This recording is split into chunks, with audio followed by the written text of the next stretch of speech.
Mulheres que correm com os lobos. Clarissa Pinkola Estes. Capítulo 7. O corpo jubiloso. A carne selvagem. Sempre me emociono com o jeito pelo qual os lobos batem nos corpos uns dos outros, quando correm e brincam. Os mais velhos a seu modo, os jovens ao deles. Os magros, os gordos, os de pernas longas, os de rabo cortado, os de orelhas caídas, os de membros quebrados que ficaram tortos ao sarar. Todos têm a sua própria configuração corporal, sua própria força e sua própria beleza. Vivem e brincam de acordo com o que são, quem são e como são. Eles não tentam ser o que não são. Bem ao norte, vi uma vez uma velha loba com 3 pernas. Ela era a única que conseguia se enfiar numa fenda na qual cresciam vacínios. Outra vez vi um lobo cinzento armar o bote e saltar com tal velocidade que deixou no ar por um segundo a imagem de um arco prateado. Lembro-me de uma visão delicada, a de uma jovem mãe, ainda redonda de corpo, procurando com cuidado o caminho entre o musgo do lago com a graça de uma bailarina. No entanto, apesar de sua beleza e sua capacidade de manter a força, às vezes falam dos lobos nos seguintes termos: "Ah, vocês têm fome demais. Seus dentes são afiados demais. Seus apetites são muito interesseiros." À semelhança dos lobos, as pessoas às vezes encaram as mulheres como se apenas um determinado tipo de temperamento, de apetite, fosse aceitável. E com enorme frequência acrescenta-se a essa atitude a atribuição de correção ou incorreção moral de acordo com a conformidade da forma, do jeito de andar, da altura e do tamanho da mulher em relação a um ideal único e exclusivo. Quando as mulheres são relegadas a disposições de ânimo, a maneirismos e a contornos que se amoldam a um único ideal de beleza e de comportamento, elas se tornam cativas, tanto no corpo quanto na alma, não gozando mais de liberdade. Na psique instintiva, o corpo é considerado um sensor, uma rede de informações, um mensageiro com uma infinidade de sistemas de comunicação: cardiovascular, respiratório, ósseo, nervoso, vegetativo, bem como o emocional e o intuitivo. No mundo imaginário, o corpo é um veículo poderoso, um espírito que vive conosco, uma oração de vida nos seus próprios méritos. Nos contos de fadas, como encarnado por objetos mágicos que têm capacidade e qualidades sobre-humanas, considera-se que o corpo tem 2 pares de orelhas, um para ouvir os sons do mundo, o outro para ouvir a alma. 2 pares de olhos, um para a visão normal, o outro para a vidência. 2 tipos de força, a dos músculos e a invencível força da alma. A lista de pares relacionados ao corpo não para por aí. Em métodos de trabalho com o corpo, como o de Feldenkrais, de Ayurveda e outros, entende-se de diversas perspectivas que o corpo possui 6 sentidos, em vez de 5. O corpo usa sua pele, sua fáscia e sua carne mais profunda para registrar tudo o que ocorre com ele.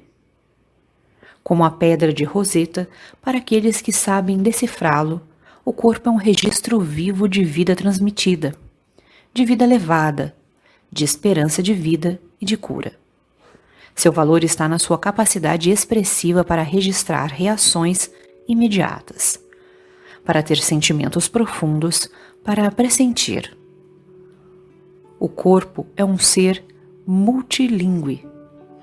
Ele fala através da cor e da temperatura, do rubor do reconhecimento, do brilho do amor, das cinzas da dor, do calor da excitação, da frieza da falta de convicção.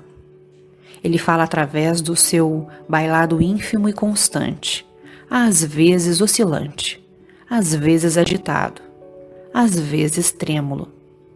Ele fala com o salto do coração, a queda do ânimo, o vazio no centro e com a esperança que cresce. O corpo se lembra, os ossos se lembram, as articulações se lembram, até mesmo o dedo mínimo se lembra. A memória se aloja em imagens e sensações nas próprias células. Como uma esponja cheia de água, em qualquer lugar que a carne seja pressionada, torcida ou mesmo tocada com leveza, pode jorrar dali uma recordação. Limitar a beleza e o valor do corpo a qualquer coisa inferior a essa magnificência é forçar o corpo a viver sem seu espírito de direito, sem sua forma legítima, seu direito ao regozijo. Ser considerada feia ou inaceitável porque nossa beleza está fora da moda atual fere profundamente a alegria natural que pertence à natureza selvagem. As mulheres têm bons motivos para refutar modelos psicológicos e físicos que são danosos ao espírito e que rompem o relacionamento com a alma selvagem.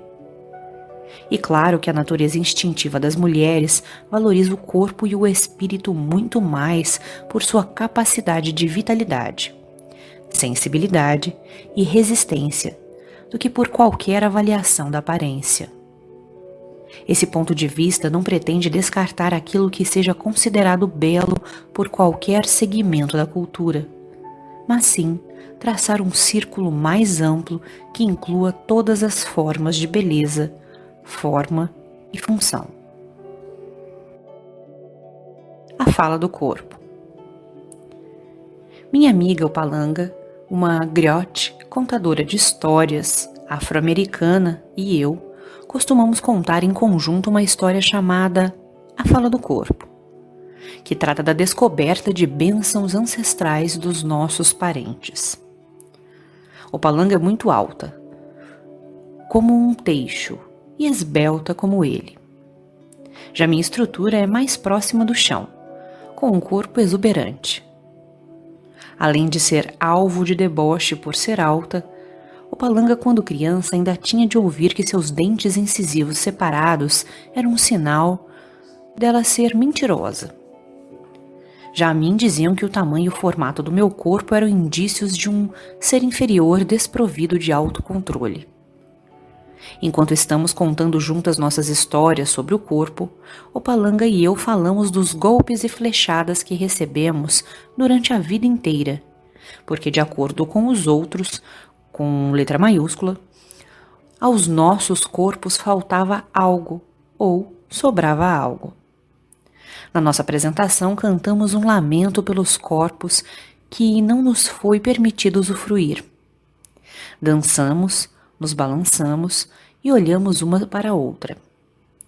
Nós duas consideramos que a outra tem uma aparência misteriosa tão bela que como pode alguém pensar ao contrário? Quando conheci Upalanga, nós duas tivemos a impressão de que nos conhecíamos, como costuma acontecer com as contadoras, não a vida inteira, mas há séculos. Entabulamos conversas sobre nossas histórias mais íntimas. Como fiquei perplexa ao ouvir que, já adulta, ela havia viajado até a Gâmbia, na África Ocidental, encontrado alguns membros da sua linhagem que, pasmem, tinham na sua tribo muitas pessoas altas com teixos, esbeltas e com incisivos separados.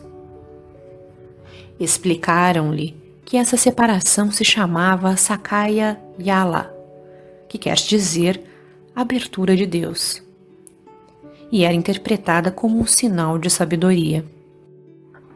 Qual não foi a sua surpresa quando eu lhe disse que eu também, já adulta, havia viajado até o istmo de Tehuantepec, no México, e descoberto descendentes dos meus antepassados, que, pasmem, eram uma tribo de mulheres gigantes fortes, brincalhonas e imponentes no tamanho. Elas me haviam dado tapinhas e pequenos puxões, observando abertamente que não estava suficientemente gorda. Eu comia o suficiente? Será que eu não havia estado doente? Elas explicaram que eu devia me esforçar, pois as mulheres são la tierra, redondas como a própria terra, pois a terra contém muito. Portanto, na apresentação minha e de Upalanga, como nas nossas vidas, nossas histórias pessoais, que começaram com experiências repressoras e deprimentes, terminam com um sentido forte e jubiloso do self. Upalanga entende que sua altura é sua beleza, seu sorriso é de sabedoria e que a voz de Deus está sempre perto dos seus lábios. Eu entendo que meu corpo não é separado da terra, que meus pés foram feitos para afirmar minha posição, que meu corpo tem a forma de um recipiente feito para conter muito. Nós duas aprendemos com gente vigorosa fora da nossa própria cultura norte-americana a reavaliar o corpo, a refutar ideias e expressões que ultrajassem o corpo misterioso, que ignorassem o corpo feminino enquanto instrumento de conhecimento. Extrair grande prazer de um mundo repleto de muitas espécies de beleza é uma alegria na vida à qual todas as mulheres fazem jus. Defender apenas um tipo de beleza é, de certo modo, não observar a natureza. Não pode haver apenas um tipo de ave canora, apenas uma variedade de pinheiro, apenas uma qualidade de lobo. Não pode haver apenas um tipo de bebê, de homem ou de mulher. Não pode haver apenas um formato de seio, de cintura, um tipo de pele.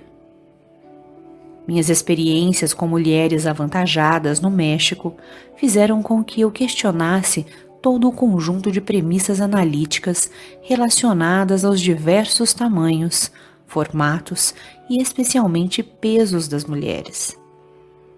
Uma antiga premissa psicológica, em especial, pareceu-me absurdamente equivocada.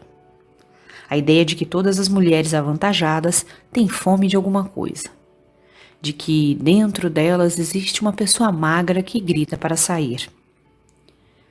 Quando sugeri essa imagem da mulher magra que grita a uma das majestosas mulheres da tribo terruana, ela ficou me observando com certo alarme. Ela me perguntou se eu estava querendo dizer uma possessão por um espírito malévolo. Quem iria pôr um ser tão perverso dentro da mulher? Estava além da capacidade de compreensão a possibilidade de que curandeiros ou qualquer outra pessoa pudessem considerar que uma mulher, só por ser grande por natureza, tivesse dentro de si uma mulher aos gritos. Embora sejam verdadeiras e trágicas as perturbações da alimentação compulsiva e destrutiva que deformam as dimensões do corpo, elas não são a norma na maioria das mulheres. É mais provável que as mulheres que são grandes ou pequenas, largas ou estreitas, altas ou baixas, sejam assim simplesmente por terem herdado a configuração corporal dos seus parentes. Se não, dos seus parentes imediatos, então dos parentes de uma geração ou duas no passado. Difamar ou julgar o físico herdado de uma mulher é criar gerações e mais gerações de mulheres ansiosas e neuróticas. As críticas destrutivas e desdenhosas a respeito da forma herdada de uma mulher privam-na de diversos tesouros psicológicos e espirituais preciosos e de vital importância. Privam-na do orgulho pelo tipo de corpo que lhe foi transmitido por linhagens de antepassados. Se lhe ensinarem a rejeitar essa herança física, ela será imediatamente desvinculada da sua identidade corporal feminina com o resto da família. Se lhe ensinarem a detestar o próprio corpo, como poderá ela amar o corpo da mãe, que tem a mesma estrutura que o seu? Ou o corpo da avó, ou das filhas também? Como poderá ela amar os corpos de outras mulheres e homens próximos a ela, que tiverem herdado o corpo dos mesmos antepassados? Semelhante agressão a uma mulher destrói seu legítimo orgulho de parentesco com sua própria gente. Ele rouba a alegria natural que ela sinta por seu corpo, não importa qual seja sua altura, tamanho ou forma. No fundo, a agressão ao corpo da mulher é uma agressão de longo alcance que atinge tanto os que vieram antes dela quanto os que chegarão depois. O que acontece é que as críticas ásperas a respeito da aceitabilidade do corpo criam uma nação de garotas altas corcundas, de baixinhas sobre pernas de pau, de mulheres avantajadas vestidas como se estivessem de luto, de outras muito magras que tentam se inflar como serpentes, e vários outros tipos de mulheres que se escondem. Destruir o vínculo instintivo da mulher com seu corpo natural subtrai-lhe a confiança. Faz com que ela insista em descobrir se é uma boa pessoa ou não, e baseia sua autoestima na sua aparência em vez de na sua essência. Ela é pressionada a gastar sua energia preocupando-se com a quantidade de alimento que consome, com os números na balança ou na fita métrica. Essa destruição lhe dá uma ideia fixa e influencia tudo que ela faz, planeja e prevê. No mundo instintivo, é inconcebível que uma mulher viva absorta desse jeito com sua aparência. Faz total sentido manter-se saudável e forte. Cuidar do corpo da melhor forma possível. No entanto, devo admitir que muitas mulheres têm uma faminta dentro de si, em vez de famintas por ter um certo tamanho, formato e altura, em vez de famintas por se adequar ao estereótipo. As mulheres têm fome de consideração básica por parte da cultura que as cerca. A mulher faminta ali dentro anseia por ser tratada com respeito, anseia por ser aceita e, no mínimo, anseia por ser vista sem preconceitos. Se realmente existe uma mulher gritando para sair, ela está pedindo aos gritos que terminem as projeções desrespeitosas que os outros lançam sobre seu corpo, seu rosto, sua idade. A patologização da variação nos corpos femininos é uma tendência profunda, endossada por muitos teóricos da psicanálise, sem a menor sombra de dúvida por Freud. Martin Freud, por exemplo, em seu livro sobre o próprio pai, Sigmund, relata que a família inteira desprezava e debochava das mulheres corpulentas. Os motivos das opiniões de Freud estão fora do âmbito deste trabalho. É difícil, porém, entender como uma atitude desse tipo poderia contribuir para uma perspectiva equilibrada dos corpos das mulheres. Mesmo assim, basta afirmar que vários profissionais da psicanálise continuam a transmitir esse preconceito contra o corpo natural, estimulando as mulheres a voltar a atenção para um monitoramento constante do mesmo, privando-as assim de relacionamentos mais profundos e mais refinados com a forma que herdaram. A angústia quanto ao próprio corpo subtrai à mulher uma fatia considerável da sua vida criativa e da sua atenção a outros aspectos. Esse estímulo a que a mulher comece a tentar esculpir seu próprio corpo é extraordinariamente semelhante ao processo de escavar a própria terra, queimá-la, descascar suas camadas, desnudá-la até os ossos. Onde exista uma ferida nas psiques e nos corpos das mulheres, existe uma ferida correspondente no mesmo local, na própria cultura e, finalmente, na própria natureza. Numa psicologia de caráter verdadeiramente holístico, todos os universos são interpretados como interdependentes, não como entidades autônomas. Não é de espantar que na nossa cultura coexistam a questão de esculpir o corpo natural da mulher, a questão correlata de entalhar a paisagem e ainda a de retalhar a cultura em partes que estejam na moda. Apesar de uma mulher não ter condição de parar a dissecação da cultura e das terras da noite para o dia, ela tem condição de interromper esse processo no seu próprio corpo. A natureza selvagem jamais defenderia a tortura do corpo, da cultura ou da terra. A natureza selvagem jamais concordaria em açoitar as formas com o objetivo de provar valor, controle ou caráter, de tornar essas formas mais agradáveis ao olhar ou mais valiosas em termos financeiros.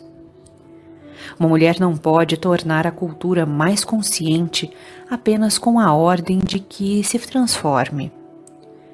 Ela pode, no entanto, mudar sua própria atitude para consigo mesma, fazendo com que projeções desvalorizadoras simplesmente ricocheteiem.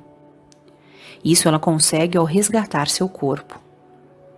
Ao não renunciar à alegria do seu corpo natural, ao não comprar a ilusão popular de que a felicidade só é concedida àqueles de uma certa configuração ou idade, ao não esperar nem se abster de nada, e ao reassumir sua vida verdadeira a plenos pulmões, ela consegue interromper o processo. Essa dinâmica do amor próprio e da aceitação de si mesma são o que dá início à mudança de atitudes na cultura. O corpo nos contos de fadas. Existem muitos mitos e contos de fadas que descrevem a fragilidade e a natureza selvagem do corpo. Temos o grego Hefesto, um manco que trabalhava os metais preciosos. O mexicano Hathor, que tinha 2 corpos. A Vênus nascida do mar, o pequeno alfaiate, que era feio, mas que podia gerar vida nova. As mulheres da montanha dos gigantes, que são cortejadas por sua força. Tumbelina, que consegue viajar de um lado para o outro com o auxílio da mágica, e muitos outros. Nos contos de fadas, determinados objetos mágicos têm capacidades sensoriais e de transporte, que são hábeis metáforas do corpo, como a nuvem, a folha e o tapete mágico. Às vezes mantos, sapatos, escudos, chapéus e elmos proporcionam o poder da invisibilidade, de uma força superior, da vidência e assim por diante. São como uma parentela arquetípica. Cada um permite ao corpo físico dispor de um aprofundamento do insight, da audição, do voo ou de algum tipo de proteção tanto para a psique quanto para a alma. Antes da invenção de carruagens, coches e bigas, antes da domesticação de animais para tração e montaria, aparentemente a imagem que representava o corpo sagrado era a do objeto mágico. Peças do vestuário, amuletos, talismãs e outros objetos, quando participantes de algum tipo de relação transportavam a pessoa para o outro lado do rio ou do mundo. O tapete mágico é um excelente símbolo do valor sensorial e psíquico do corpo natural e selvagem. Os contos de fadas em que aparece o motivo do tapete mágico imitam a atitude não muito consciente para com o corpo na nossa própria cultura. O tapete mágico é a princípio considerado completamente ordinário e sem grande valor. No entanto, para aqueles que se sentam na sua densa felpa e dizem "suba", o tapete começa imediatamente a tremer. Eleva-se do solo, paira um pouco e de repente, zum, sai voando, transportando o passageiro para um lugar, um centro, um ponto de vista, um conhecimento diferente. O corpo, através de seus estados de excitação, percepção e de experiências sensoriais, como por exemplo, ao ouvir música ou a voz da pessoa amada, ou ao sentir um certo perfume, tem a capacidade de nos transportar para outros lugares. Nos contos de fadas, como nos mitos, o tapete representa um meio de locomoção, mas de um tipo determinado, do tipo que nos permite ver em profundidade o mundo, assim como a vida em qualquer sentido. Nas histórias do Oriente Médio, ele é um veículo para o voo espiritual dos xamãs. O corpo não é um objeto inerte do qual lutamos para nos livrar. Visto da perspectiva correta, ele é um foguete, uma série de trevos atômicos, um emaranhado de cordões umbilicais neurológicos que nos ligam a outros mundos e outras experiências. Além do tapete mágico, existem outros símbolos para o corpo. Uma história específica ilustra 3 deles. Essa história me foi passada por Fatah Kelly. Ela se chama simplesmente A História do Tapete Mágico. Nela, um sultão manda 3 irmãos procurarem o melhor objeto da terra. Aquele dos 3 que trouxeram o que for considerado o tesouro dos tesouros receberá todo um reino. Um dos irmãos procura e traz de volta uma varinha de condão de marfim, com a qual se pode examinar o que se desejar. Outro irmão traz uma maçã cujo perfume tem o poder de curar qualquer enfermidade. O terceiro irmão traz um tapete mágico que é capaz de transportar uma pessoa para qualquer lugar, bastando que ela pense nesse lugar. O sultão pergunta o que é melhor: a capacidade para ver a distância? A capacidade para a cura e a recuperação? Ou a capacidade para o voo espiritual?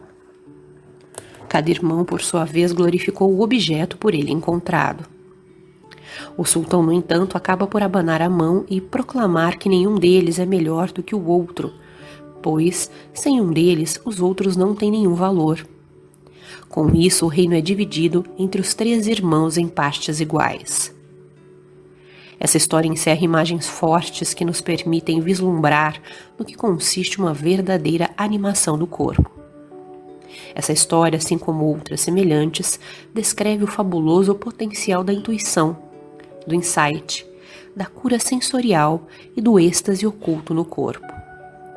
Costumamos pensar no corpo como esse outro, que cumpre suas funções mais ou menos independente de nós, e que, se o tratarmos bem, ele fará com que nos sintamos bem. Muitas pessoas tratam seu corpo como se ele fosse um escravo, ou talvez elas até o tratem bem, mas exijam dele que satisfaçam seus desejos e caprichos, como se ele fosse um escravo do mesmo jeito. Há quem diga que a alma anima o corpo. No entanto, e se resolvêssemos imaginar por um instante que é o corpo que anima a alma, que a ajuda a se adaptar à vida concreta, que analisa e traduz, que fornece o papel em branco, a tinta e a pena com os quais a alma pode escrever nas nossas vidas? Suponhamos, como nos contos de fadas em que as coisas mudam de forma, que o corpo é um Deus por si só, um mestre, um mentor, um guia autorizado. E daí? Seria prudente passar a vida inteira torturando esse mestre que tem tanto a dar e a ensinar? Desejamos passar a vida inteira permitindo que os outros depreciem nossos corpos, julguem-nos, considerem-nos defeituosos? Será que temos força suficiente para renegar o pensamento geral e prestar atenção com profundidade e sinceridade ao nosso corpo como um ente poderoso e sagrado? Está errada a imagem vigente na nossa cultura do corpo exclusivamente como escultura. O corpo não é de mármore. Não é essa a sua finalidade. A sua finalidade é a de proteger, conter, apoiar e atiçar o espírito e alma em seu interior, a de ser um repositório para as recordações, a de nos encher de sensações, ou seja, o supremo alimento da psique. É de nos elevar e de nos impulsionar, de nos impregnar de sensações para provar que existimos, que estamos aqui para nos dar uma ligação com a terra, para nos dar volume, peso. É errado pensar no corpo como um lugar que abandonamos para alçar voo até o espírito. O corpo é o detonador dessas experiências. Sem o corpo, não haveria a sensação de entrada em algo novo, de elevação, altura, leveza. Tudo isso provém do corpo. Ele é o lançador de foguetes. Na sua cápsula, a alma espia lá fora a misteriosa noite estrelada e se deslumbra.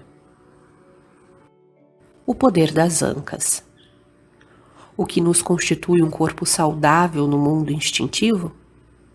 No nível mais básico, o seio, o ventre, qualquer parte onde haja pele, qualquer parte onde haja neurônios para transmitir sensações, a questão não é a do formato, do tamanho, da cor, da idade, mas sim se existe sensação, se funciona como deveria, se temos reações, se temos todo um leque, todo um espectro de sentimentos. Ele tem medo? Está paralisado pela dor ou pelo receio? Está anestesiado por traumas antigos? Ou será que ele tem sua própria música? Está ouvindo como o balbo através do ventre? Está olhando com uma das suas inúmeras formas de ver? Passei por 2 experiências decisivas quando eu estava com 20 e poucos anos. Experiências que contrariavam tudo o que me haviam ensinado sobre o corpo até então. Quando estava num seminário de uma semana de duração para mulheres, à noite junto ao fogo perto de fontes termais, vi uma mulher nua de cerca de 35 anos. Seus seios estavam murchos de amamentar. Seu ventre estriado de dar à luz. Eu era muito nova e me lembro de ter sentido pena das agressões sofridas pela sua pele fina e clara. Alguém estava tocando tambores e maracas, e ela começou a dançar, com o cabelo, os seios, a pele, os membros todos se movimentando em direções diferentes. Como era linda, como era cheia de vida. Sua graça era de partir o coração. Eu sempre havia ridicularizado a expressão furacão nos quadris. Naquela noite, porém, vi um exemplo. Vi o poder das suas ancas. Presenciei o que me haviam ensinado a ignorar. O poder do corpo de uma mulher quando é animado de dentro para fora. Quase 3 décadas mais tarde, ainda posso vê-la dançando no escuro e ainda sinto o impacto da força do corpo. O segundo despertar envolveu uma mulher muito mais velha. De acordo com os padrões vigentes, seus quadris eram excessivamente parecidos com peras. Seus seios eram ínfimos em comparação. E suas coxas eram totalmente cobertas por finíssimas veias arroxeadas. Uma longa cicatriz de alguma cirurgia grave circundava seu corpo, indo desde a coluna vertebral até as costelas, como um corte para descascar maçãs. Sua cintura devia ter a largura de 4 palmos. Era, portanto, um mistério, o motivo pelo qual os homens zumbiam à sua volta, como se ela fosse um favo de mel. Eles queriam morder suas coxas de pera, lamber aquela cicatriz, segurar aquele peito, descansar o rosto nas teias das suas varizes. Seu sorriso era deslumbrante, seu caminhar extremamente belo. E quando ela olhava, seus olhos realmente absorviam o que estavam vendo. Vi novamente o que me haviam ensinado a ignorar: o poder no corpo. O poder cultural do corpo é a sua beleza, mas o poder no corpo é raro, pois a maioria das mulheres o expulsou com torturas ou com sua vergonha da própria carne. Tendo em vista o exposto, a mulher selvagem pode pesquisar a luminosidade do seu próprio corpo e compreendê-lo, não como um peso morto que estamos condenadas a carregar por toda a vida, não como uma besta de carga, mimada ou não, que nos carrega por aí pela vida inteira, mas como uma série de portas, sonhos e poemas através dos quais podemos obter todo tipo de aprendizagem e conhecimento. Na psique selvagem, compreende-se o corpo como um ser por seus próprios méritos, que nos ama, que depende de nós, para quem de vez em quando somos a mãe e que de vez em quando representa a mãe para nós. La Mariposa, a mulher borboleta. Para falar sobre o poder do corpo de um outro ângulo, tenho de lhes contar uma história verdadeira e bem longa. Há anos os turistas atravessam barulhentos o enorme deserto norte-americano, cobrindo às pressas o circuito espiritual. Monument Valley, Chaco Canyon, Mesa Verde, Kayenta, Kings Canyon, Painted Desert e Canyon de Chelly. Eles espiam pela pelve do Motter Grand Canyon, abanam a cabeça, encolhem os ombros e voltam correndo para casa.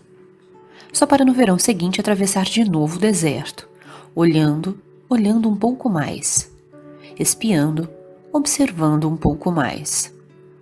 Subjacente a tudo isso está a mesma fome de experiência espiritual que os seres humanos sentiram desde o início dos tempos. Em alguns casos, porém, essa fome é exacerbada, pois muitas pessoas perderam o contato com seus antepassados. É muito comum que elas não saibam os nomes dos que vieram antes dos seus avós. Perderam em especial as histórias das suas famílias. Em termos espirituais, essa situação provoca tristeza e fome. Por isso, muitos estão tentando recriar algo de importante para o bem da alma. Há anos, os turistas também vêm a Puyé, uma grande mesa poeirenta no fim do mundo, no Novo México.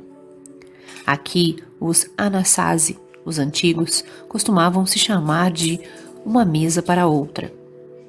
Disse que na pré-história foi o mar quem talhou os milhares de bocas e olhos, sorridentes, debochados e queixosos, nas paredes rochosas daquele lugar. Os descendentes dos navarros, dos de Carilha Apaches, dos Utes do Sul, dos Hopis Unis, Santa Clara, Santo Domingo, Laguna, Picures, Tesuque, de todas essas tribos do deserto, reúnem-se aqui. É aqui que eles conseguem voltar, através da dança, a pinheiros nativos, aos cervos, às águias e catsinas, espíritos poderosos. Para aqui também vêm visitantes, alguns dos quais estão privados dos seus mitos genealógicos, isolados da sua placenta espiritual. Eles também já se esqueceram dos seus deuses ancestrais. Por isso, vêm observar os que não se esqueceram.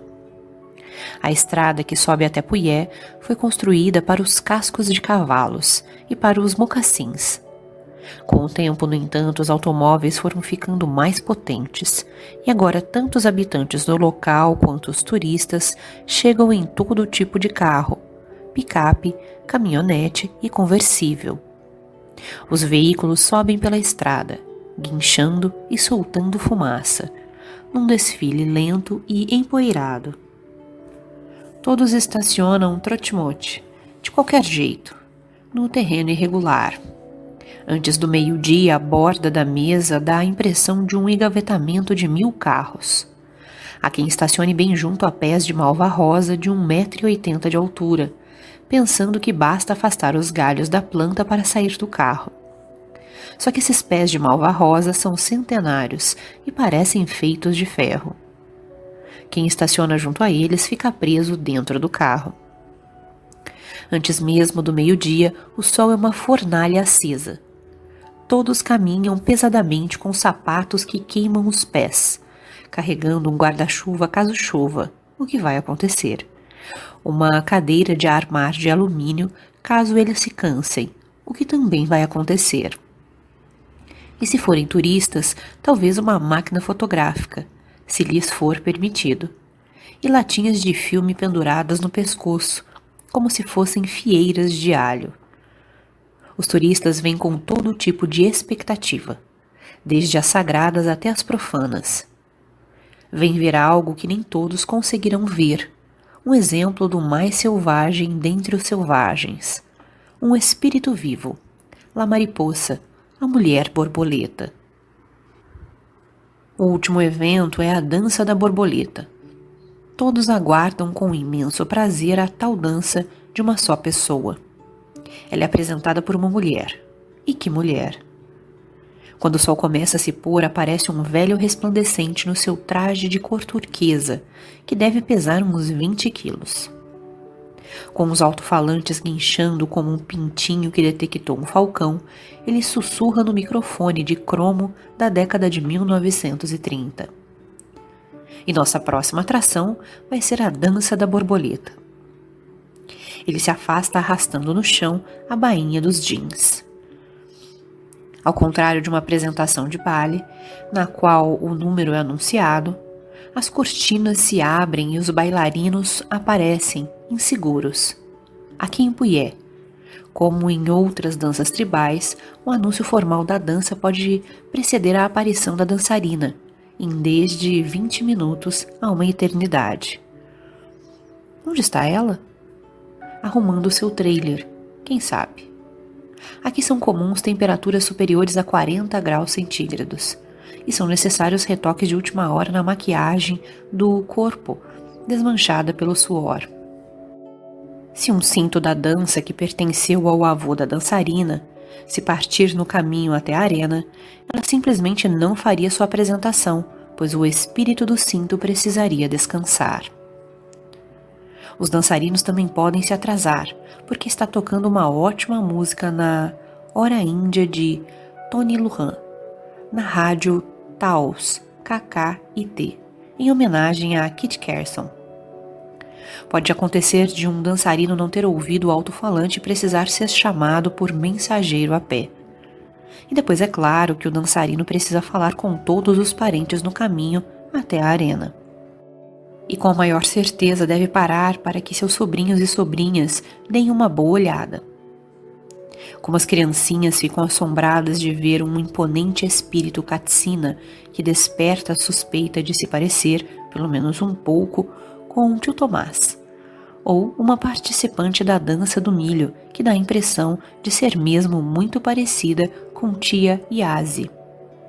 Afinal, existe a possibilidade sempre presente de que o dançarino ainda esteja lá na rodovia de Tesuque, com as pernas balançando da goela escancarada de uma picape, enquanto o escapamento polui o ar por mais de 1 quilômetro a favor do vento. Enquanto esperam a dança da borboleta num estado de agitação irrefreada, todos tagarelam acerca das virgens das borboletas e sobre a beleza das meninas unis, que dançaram num antigo traje vermelho e preto, de um ombro só, e com vibrantes círculos cor-de-rosa pintados nas faces. Elogiam também os rapazes da dança do cervo, que se apresentaram com galhos de pinheiro amarrados aos braços e às pernas. O tempo passa. Passa e passa. As pessoas sacodem moedas nos bolsos, chupam os dentes. Os turistas ficam impacientes para ver essa maravilhosa bailarina borboleta. Inesperadamente, já que todos estão para lá de entediados, os braços do tocador de tambor começam a fazer soar o sagrado ritmo da borboleta, e os cantores do coro começam a gritar para os deuses com toda a alma. Para os turistas, uma borboleta é algo delicado. Ah, a frágil beleza, sonham eles.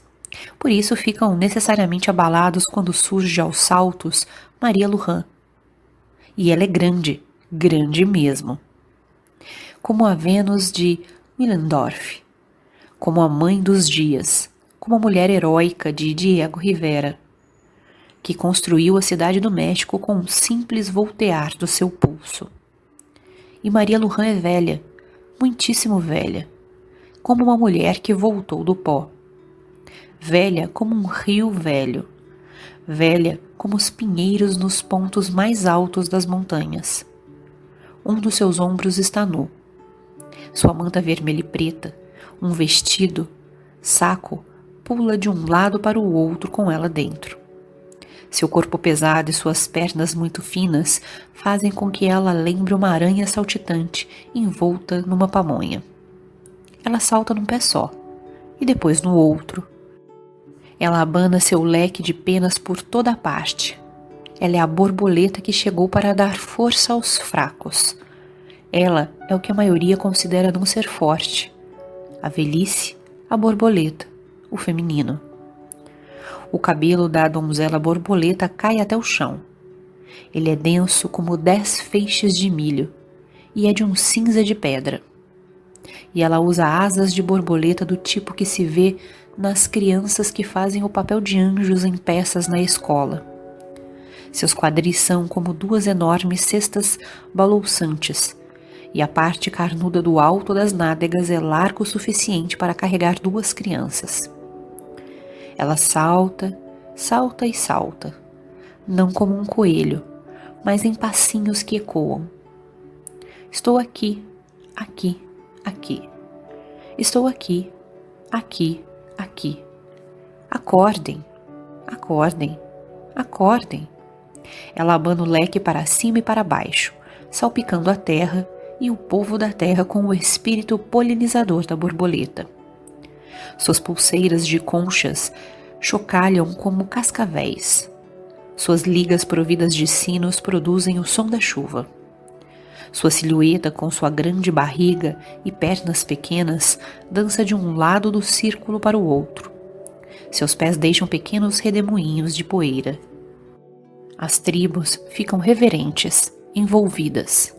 No entanto, alguns turistas olham uns para os outros, perguntando aos sussurros se aquilo é a donzela borboleta. Eles estão perplexos, alguns até mesmo decepcionados. Parecem não mais se lembrar de que o mundo dos espíritos é um lugar em que os lobos são mulheres, os ursos são maridos e as velhas de dimensões avantajadas são borboletas. É apropriado que a mulher selvagem, mulher borboleta, seja velha e corpulenta, pois ela traz o mundo dos trovões num seio e o mundo subterrâneo no outro. Suas costas são a curva do planeta Terra com todos os seus frutos, alimentos e animais. Na sua nuca, ela traz o sol nascente e poente. Sua coxa esquerda guarda todos os pinheiros. Sua coxa direita, todas as lobas do mundo. Em seu ventre estão todos os bebês que um dia ainda irão nascer. A donzela borboleta é a força feminina fertilizadora. Ao transportar o pólen de um lugar para outro, ela fecunda por cruzamento. Da mesma forma que a alma fertiliza a mente com sonhos, da mesma forma que os arquétipos fertilizam o mundo concreto. Ela é o centro. Ela aproxima os opostos ao tirar um pouco daqui e levá-lo para lá. A transformação não é nem um pouco mais complicada do que isso. É essa a sua lição. É assim que a borboleta faz. É assim que a alma atua. A mulher borboleta corrige a ideia equivocada de que a transformação é só para os torturados, para os santos ou apenas para os tremendamente fortes. O self não precisa mover montanhas para se transformar. Um pouco basta. Um pouco vai longe. Um pouco muda muita coisa. A força fertilizadora substitui a movimentação de montanhas. A donzela borboleta poliniza as almas da terra. É mais fácil do que vocês pensam, diz ela. Ela abana seu leque de penas e saltita porque está derramando pólen espiritual sobre todos os presentes. Índios norte-americanos, criancinhas, turistas, todo mundo. Ela está usando seu corpo inteiro como uma bênção. Esse seu corpo, velho, frágil, grande, manchado, de pernas curtas e quase sem pescoço. Essa é a mulher vinculada à sua natureza selvagem. A intérprete da força instintiva, fertilizante, a que conserta, a que recorda antigas ideias. Ela é a voz mitológica. Ela é a encarnação da mulher selvagem. A intérprete da dança da borboleta tem de ser velha por representar a alma que é velha. Ela é larga de coxas e ancas por carregar tantas coisas. Seu cabelo grisalho garante que ela não precisa mais obedecer a tabus ligados ao contato com outras pessoas. É permitido que ela toque a todos: meninos, bebês, homens, mulheres, meninas, os idosos, os enfermos, os mortos. A mulher borboleta pode tocar qualquer pessoa. É seu privilégio de tocar a todos, afinal. Esse é seu poder. Seu corpo é o da mariposa, a borboleta. O corpo é como um planeta. Ele é uma terra por si só. Como qualquer paisagem, ele é vulnerável ao excesso de construções, a ser retalhado em lotes, a se ver isolado, esgotado e alijado do seu poder. A mulher mais selvagem não será facilmente influenciada por tentativas de urbanização. Para ela, as questões não são de forma, mas de sensação. O seio, em todos os seus formatos, tem a função de sentir e de amamentar. Ele amamenta? Ele é sensível? Então é um seio bom. Já os quadris são largos por um motivo. Dentro deles há um berço de marfim acetinado para a nova vida. Os quadris da mulher são estabilizadores para o corpo acima e abaixo deles. Eles são portais, são uma almofada opulenta, suporte para as mãos no amor, lugar para as crianças se esconderem. As pernas foram feitas para nos levar, às vezes para nos empurrar. Elas são as roldanas que nos ajudam a subir. São o anulo, o anel que abraça o amado. Elas não podem ser criticadas por serem muito isso ou muito aquilo. Elas simplesmente são.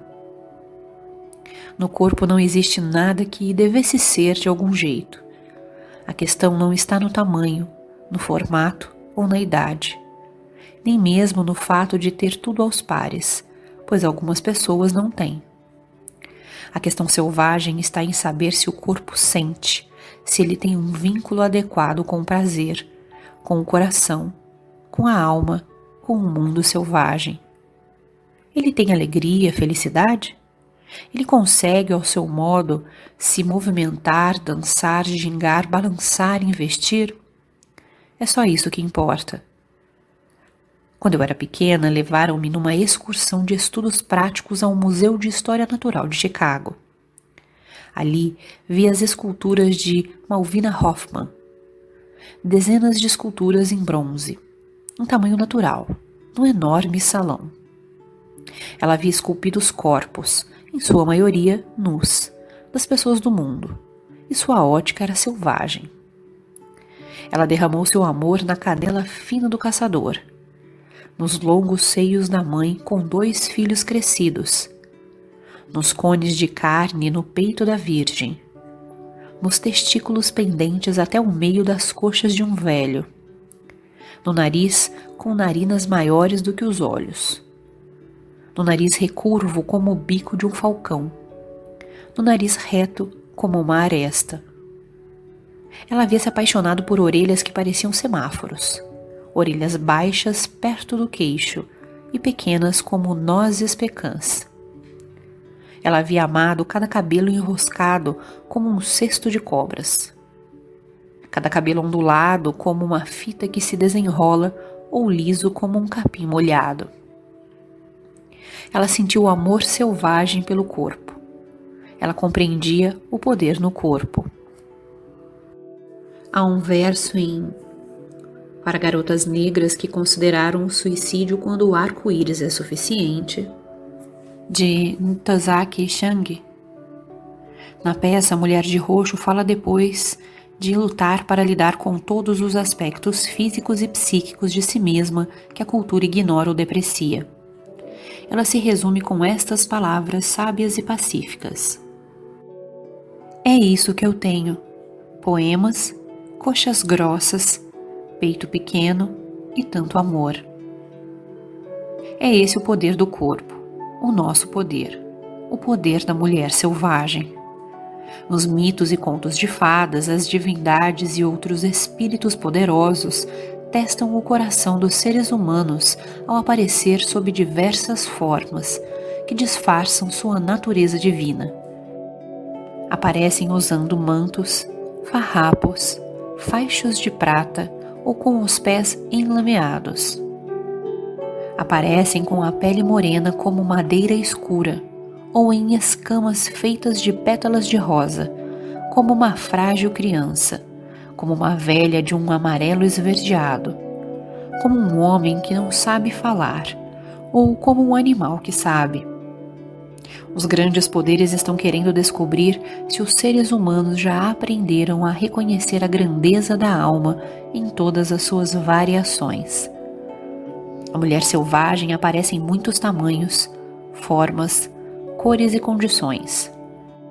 Mantenha-se alerta para poder reconhecer a alma selvagem em todos os seus inúmeros disfarces.